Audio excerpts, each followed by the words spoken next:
Hi, this is Dr. Dan Margolin of New Jersey Foot and Ankle Center, bringing you the next in a series of most commonly asked foot problems. Today we're dealing with neuroma, or inflammation of the nerve between the metatarsal bones. Let me explain. These bones right here are called the metatarsal.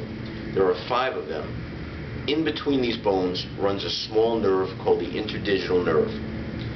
If the person's arch is flattening too much, or we get what's called a fallen arch, many times the metatarsal bones will actually rotate and squeeze that nerve, and that nerve will swell. Hence the name neuroma. The oma at the end of the nerve, neuroma, means a swelling of the nerve.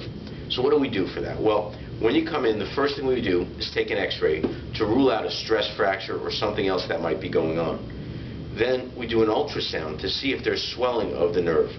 If there is, we do what's called a Lodi test. We actually tape the arch up to take the pressure off the nerve and to separate the metatarsal bones from that. For 24 hours we have you wear that and we see you back. If you're 90–95% better, the trick is then to make you a support called an orthotic with a special cutout or a neuroma pad to take the pressure again off that nerve. Usually that's the end of the treatment. If you're less than that, let's say you're 50% better, well, then we usually will use cortisone to get some inflammation out of the nerve.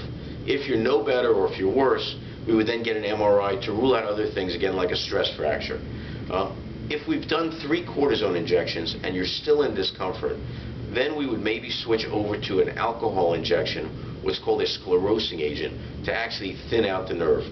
Neuroma surgery is very rarely done. Usually conservative treatment can get rid of it pretty quickly. Unfortunately, it does tend to be a fairly painful, and it can actually be one of the more painful problems. This is Dr. Dan Margolin bringing you part of the series on most commonly asked foot problems on neuroma. Thank you so much.